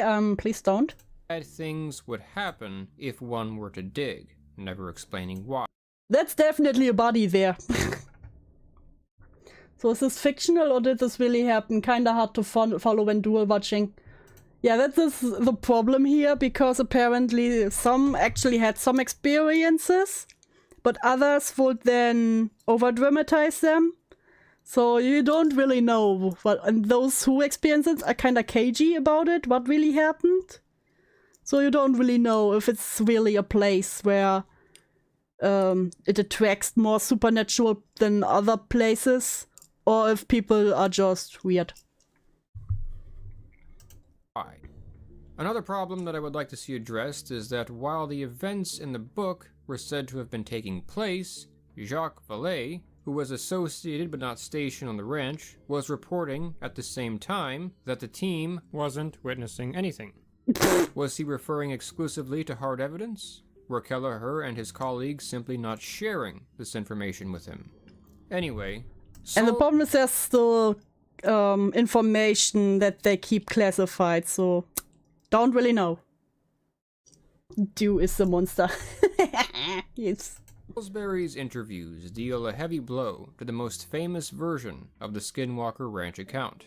Many of the details of the standard story that everyone tells are either questionable or even, flat out, not true. Again, I'm not blaming Hunt for the Skinwalker exclusively for that, but it does have to be said that the book did make some mistakes. And yet... Yeah, so it appears that everyone wants their own kind of twist on it and wants to make it a bigger deal than it actually is. Which kind of sucked if it's really kind of a hot spot, but you oversell it. I fear and adore you in equal amounts. Just as it should be, just as it should be. I remember reading a Reddit story about weird stuff happening on a farm, but it was just that the neighbor was just hiding their meth head brother in the barn. Yeah, that's how it can happen. That's how it can happen. Exactly, Kairos is right. Nonsense, you seems like a perfectly fine lady. True, true. I'm truly innocent. This is not sufficient to close the case. When the dust clears, we're still left with a very strange case on our hands, as Salisbury himself, who was sympathetic to the possibility of the existence of such supernatural entities, admits. The popular account is inaccurate, but does resemble the original claims, as is verified by people like Zach Van Eyck, Junior Hicks, and Sherman himself. When we focus on what we do know of Sherman's own account, His own account alone is profound and leaves us a fascinating case to dissect. Sherman did see the strange lights and orbs, cattle did disappear, and others were found mutilated, which are Okay, cattle disappearing can have many reasons. Let's be honest here, especially if you are on the white land. Mutilations, if it's just the butt explosions. Yeah, it can happen naturally. others observed. He and his family, in his words, did see the orange portals in the sky. Sherman and Junior Hicks actually, when he visited the ranch in 1996, saw the unfortunate state that the dogs had been left in after their purported encounter with the orb. The shed was in a destroyed state after purportedly holding 4 teleported bulls, though it was a shed, not a trailer. His neighbors, namely John Garcia and Charles Wynn, did see some similar things on their properties. Going with what we do know, how do we explain what happened here? The 3 main conventional explanations for this sort of thing are hoaxes, everyone is crazy and on drugs, or some things actually happened. The cows just went for a long walk and just got lost. They just wanted to buy milk. delusion, and misidentifications of normal objects and phenomena. Which of these, if any, fit this situation? This is kind of difficult. It has been suggested that the entire thing was a hoax, perhaps orchestrated to sell the property. I can actually believe that it can be all 3. Like, if you believe in the paranormal and things like that, could have happened in rare cases. Then some people over-dramatized it to the point it became a hoax. Then other people oversold it. No. And some people were just on drug, heard the stories, and were like, yeah, I saw all the lights and UFOs, man. It would be a bit extreme for Sherman to kill his own cattle or dogs to spin a story, but perhaps he invented most of the stories to quickly get off the property because he really was losing them to something more natural. Was this the invention of a desperate rancher? While hardly anyone involved in the investigation believed the Shermans to be dishonest, and there was nothing in their character or history that would suggest they were, unfortunately, even the word of the most honest person in the world would have to be taken with a healthy amount of skepticism in a case like this. There are a few glaring problems with... There can also be that most of it was natural and they just thought something supernatural actually happened. The hoax explanation, however. Firstly, while the researchers didn't see everything that And also, why would they devalue their own land like that? Because they sold it for much less than they paid. Terry saw, and exactly what he and they saw would have to be further verified. They did claim to see a number of things which seemed to validate at least some of what Terry Sherman was saying. The theory that the whole thing was a hoax, therefore, requires that one assert that either A, the Shermans were the greatest hoaxsters in history, and fooling professionals behind their backs for years, or B, not only they, but the... How many cows did they say disappear? I don't think he said a total number. Well, it was multiple. Nid's team, and probably others... Apparently many. as well, were involved in the hoax. Were they? This would have meant Bigelow risking his reputation, and perhaps a few dozen people on the Nid's team risking their careers on a heist with relatively little gain. Now you can argue several people involved did end up gaining. You can point out that Kelleher and Knapp made money from the book, Bigelow made money selling the property, but don't forget, all this started with the Shermans, who lost money. Yeah, that's what I mean. The Shermans, they bought the land, lost cattle, and then sold it for less. Again, could be that something's actually happened, or natural things happened, and then they just thought something supernatural was it. It doesn't even have to mean that they lied, you know, just they actually believed something supernatural happened, and it was actually something that's explainable if someone else would look at it. Terry Sherman sold the property to Bigelow for less than he had paid for it. and that doesn't seem to have been out of desperation either. There were reportedly other buyers offering more, but Sherman said he did not want to put anyone at risk, so he went with the group trying to buy it to investigate.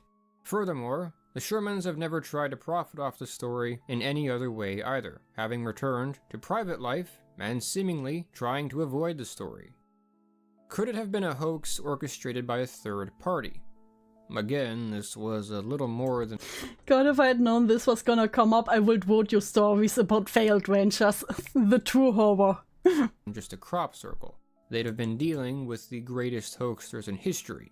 Who would, and even could, orchestrate such a thing? Perhaps the American military. Terry was a practical man who, even during the strangest incidents, suspected the US military was behind all the activity in some kind of Scooby-Doo sort of way. It's Not the almost Scooby-Doo kind of way.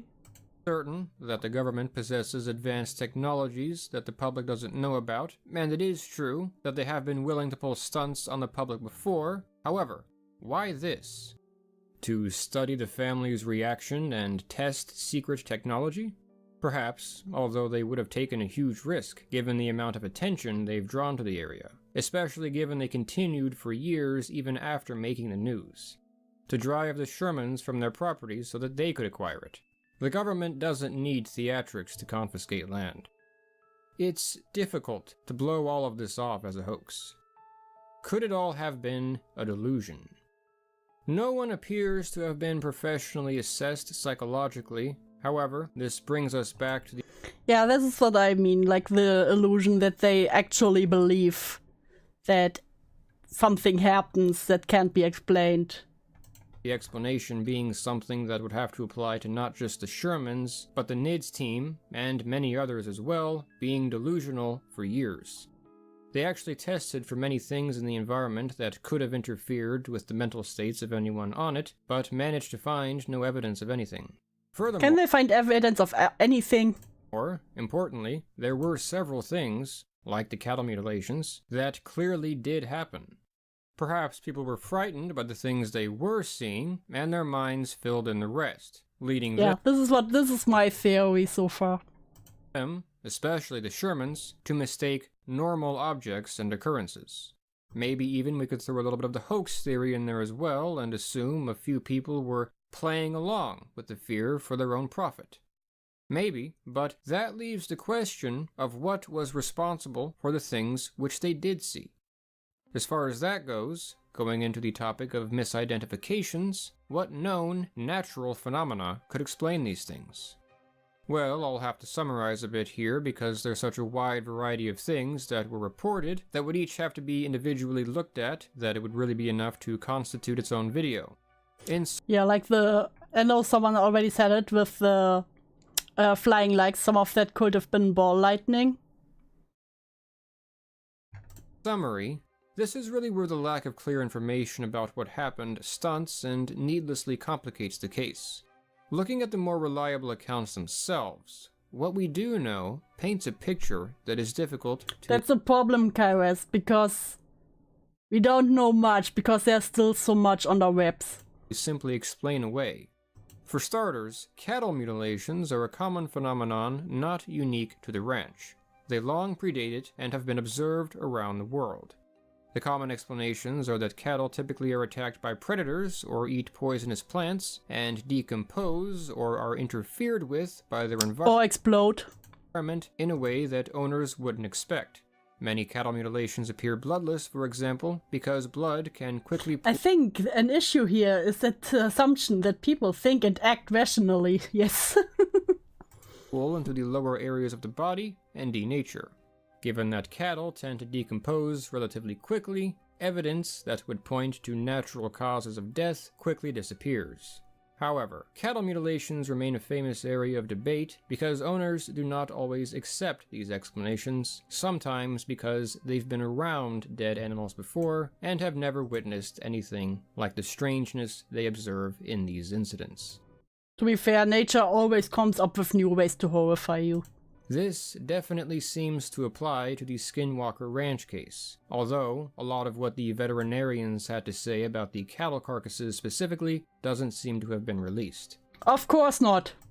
Ball lightning is a common explanation for many UFO sightings, and often gets brought up in the Skinwalker case Ha! Told it. to explain the orbs that were reported. However, ball lightning is rare, occurs almost exclusively during storms, and does not last very long. The things Sherman and others witnessed were long-lived, frequent, appeared at all times of the year, and Excuse me, he talked about a portal of this sky, surrounded by orange mist. seemingly behaved with purpose, as if there were a consciousness behind them. The orange portals are also difficult to explain. Could they be optical illusions of some kind? Some sort of strange weather anomaly that tends to form in the area in which Sherman saw them? If so, why aren't these Or was he high and had flickers before his eyes? things still so easily observed? As far as the creatures that were seen go, especially on the night with Kelleher and Sherman, there is a great variety of wildlife indigenous to Utah. Bears, raccoons, coyotes, wolves, mountain lions, while none cleanly fit the description of what was seen in the tree on the night in March of 1997, or in a few of the other incidents, and while these researchers Moonshine. Moonshine is the answer to everything. doubtlessly familiarized themselves with the local fauna, these creatures also weren't often well observed. In the incidents in which the creatures were well observed, like the initial wolf incident, the original story has again been skewed. The noises coming from underground are very possibly geologic activity, as was reported about a century ago. The ships that were observed could very well have been misidentifications of normal craft, although the I was about to say, maybe just airplanes while they were high on moonshine. reported behavior and design differs remarkably from anything known.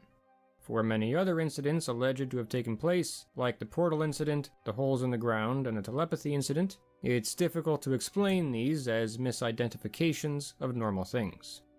Long story short, conventional explanations may explain And the human minds can play many tricks on ya. some things, but they do struggle here, even with regard to the things that were observed by multiple people. We must therefore ask, could it, in fact, be the case that forces and/or entities unknown to science are responsible for what happened at Skinwalker Ranch after all? We cannot Also, never drink the skin of the moonshine or the first pour that's cleaning or burning, not drinking. Oh no. completely rule it out. Before we get into this, however, it should be remembered that, as I've mentioned on here before, the fact that a situation cannot be explained with conventional explanations does not mean that the most exciting, most unlikely explanations suddenly take precedence. God damn it. Could there be a natural explanation for the cattle mutilations and strange lights which, though unknown to science, is much more practical and less exciting than aliens or skinwalkers? Certainly. No. Kelleher considered tectonic strain theory, for example, although found it did not apply. Again, maybe this region has just the right features to produce some kind of very rare atmospheric or geological phenomena that we don't really see anywhere else for some unknown reason. That's such a badass mini tunnel.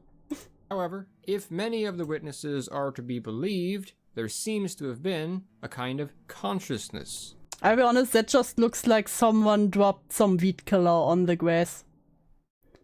This was a little circle. Orchestrating these events. What could this consciousness have been? This too is debated by those willing to speculate this far.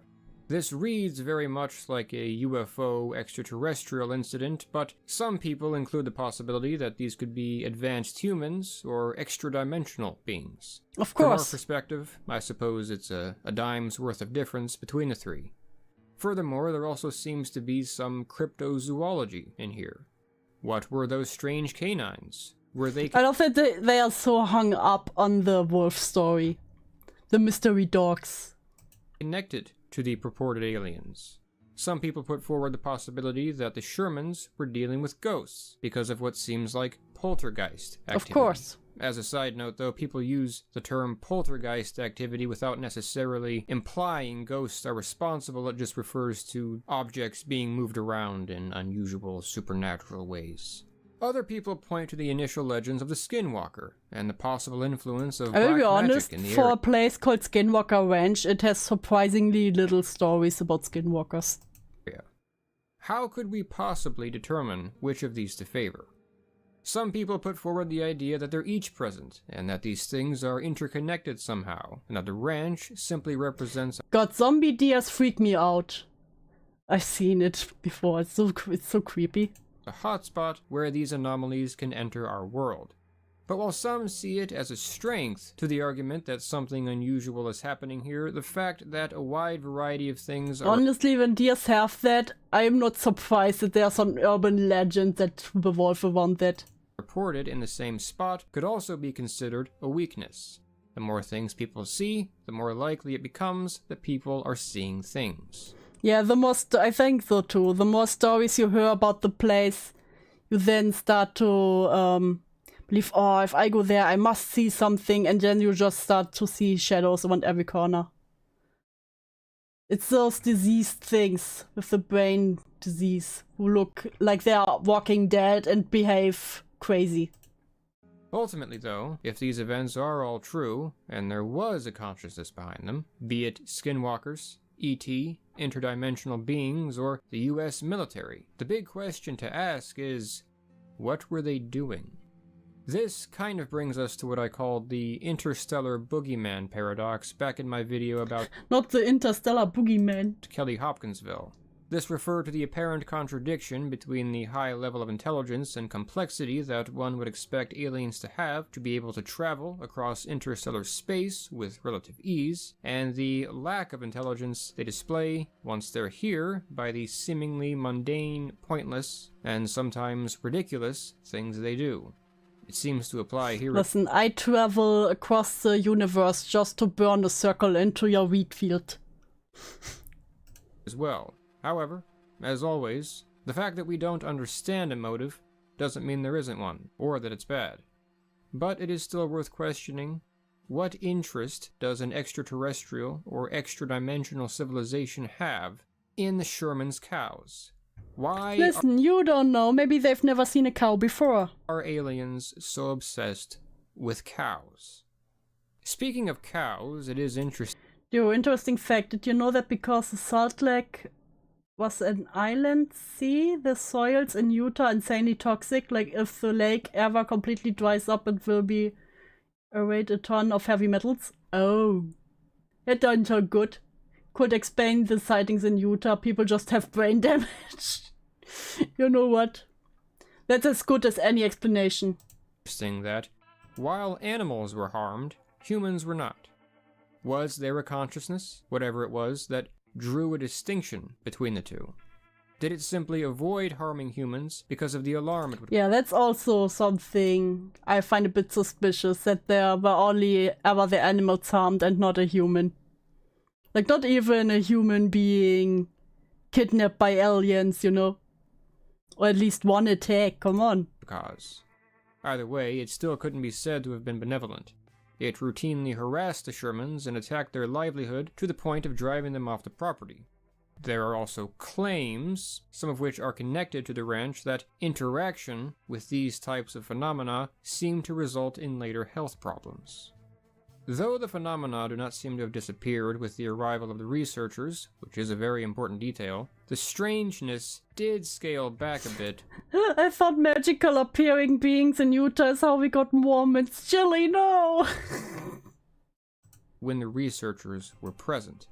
Terry, and even Kelleher, wondered if the phenomenon Listen, Killjoy, I like the exploding cows theory. They explode so hard that they end up in trees.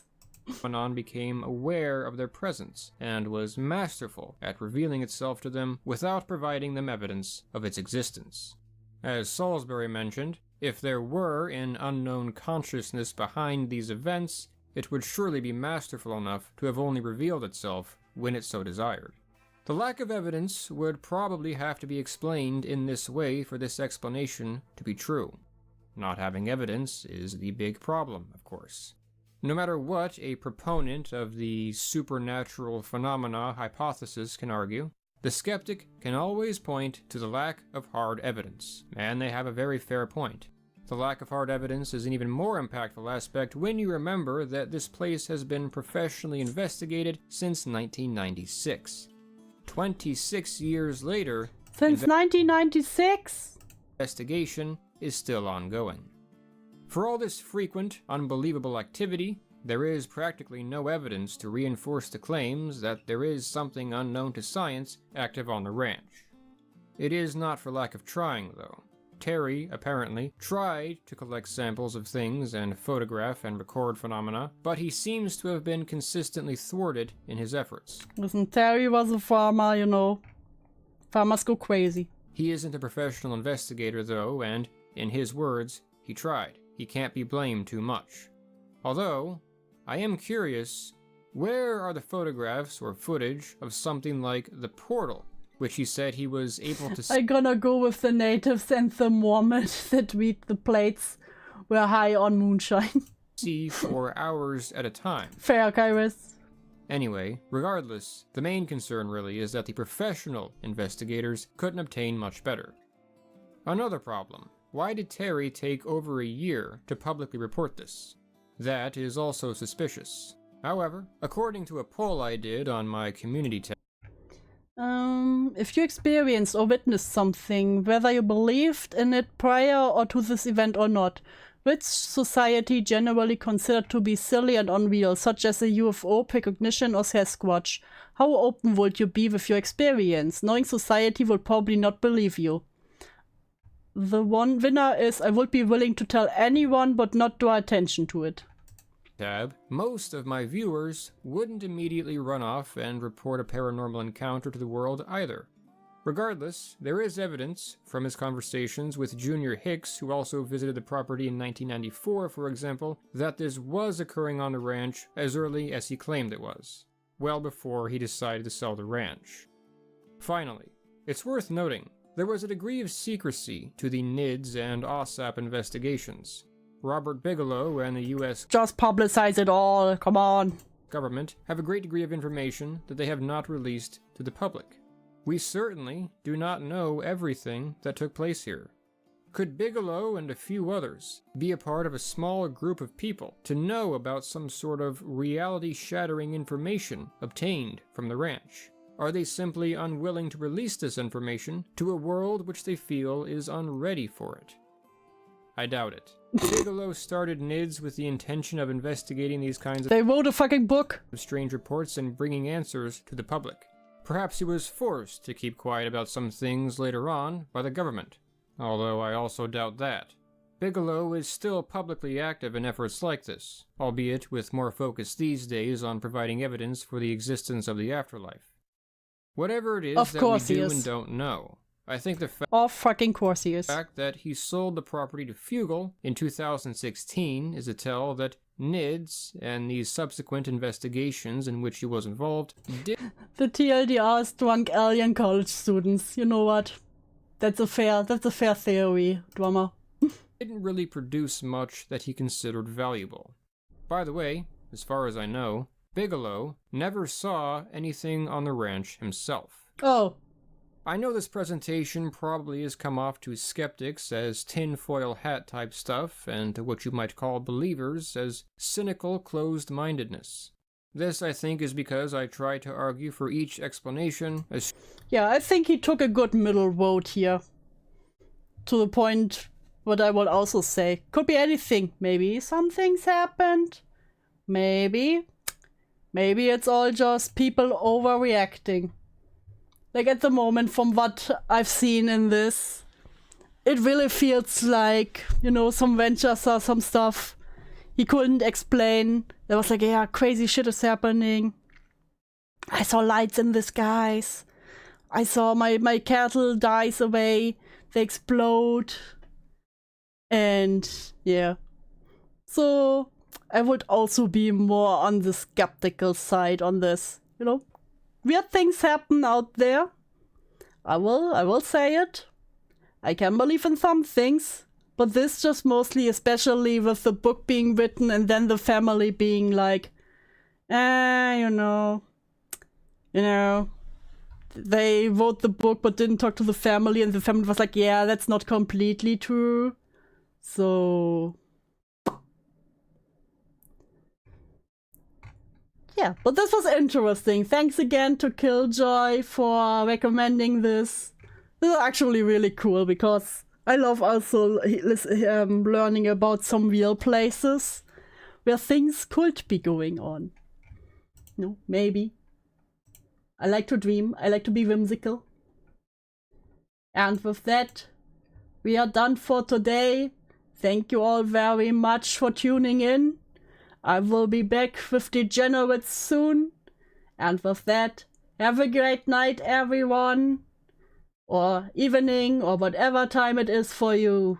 Bye-bye!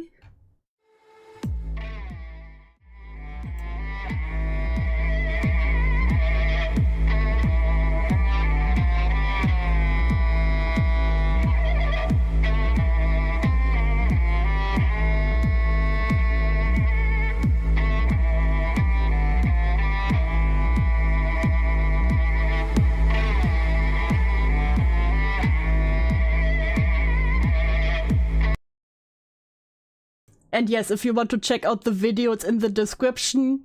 All rights belong to them. They have their sources in the description.